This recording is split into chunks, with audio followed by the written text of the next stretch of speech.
Hello friends, welcome to friend classes. Friends, इस class में हम पढ़ेंगे रिफ्लेक्सिव रिलेशन के बारे में। आइए हम देखते हैं रिफ्लेक्सिव रिलेशन क्या है। A relation R on a set A, इसको आप मैथ के फॉर्म में कैसे लिखेंगे? यदि इसको मैथमेटिकली आपको लिखना होगा तो आप कैसे लिखेंगे? तो आप लिखेंगे R such that a tends to a, ठीक है, is said to be reflexive, ठीक है, if every element of A is related to itself। क्या कह रहा है कि every element of A, आपके सेट के सभी एलिमेंट रिलेटेड होने चाहिए itself। देखिएगा, यह आपका आइडेंटिटी रिलेशन नहीं है। आइडेंटिटी रिलेशन में क्या कहता है?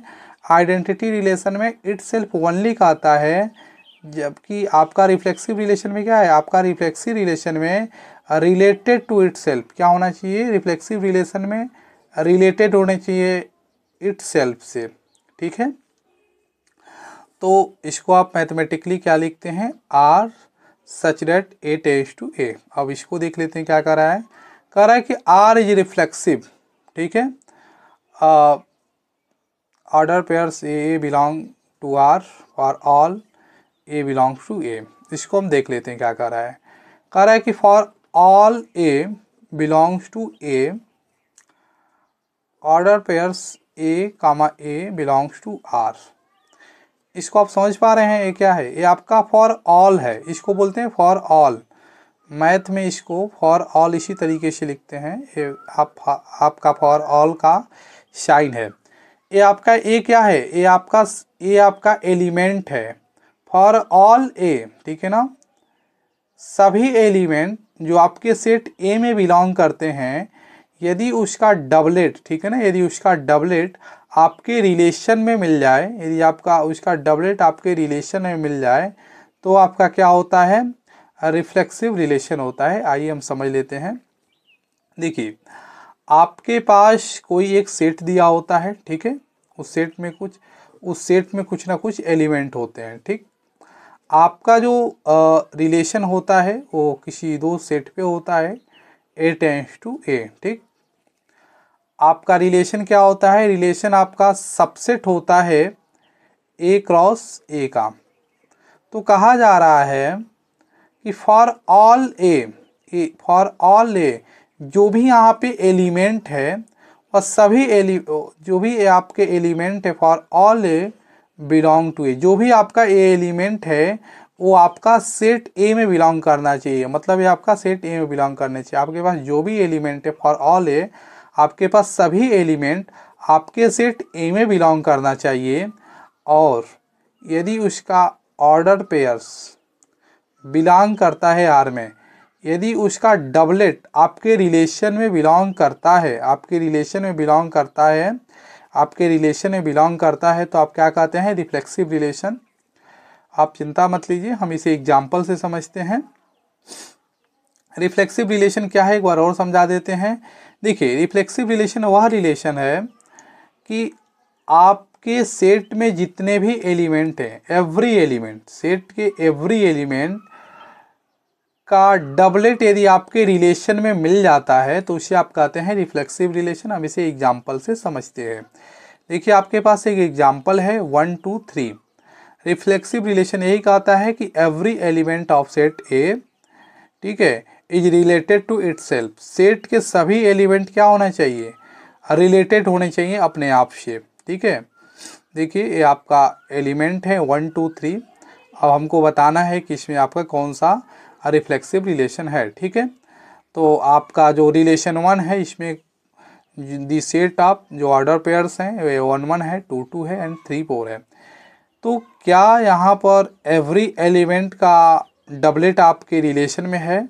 यदि आपके सेट के एवरी एलिमेंट का डबलेट आपके रिलेशन आर में नहीं है तो यह रिफ्लेक्सिव रिलेशन नहीं है। क्योंकि देखिए, यहाँ पे 3 3 का डबलेट नहीं है, इसलिए यह रिफ्लेक्सिव नहीं है। यहाँ पे देख लेते हैं।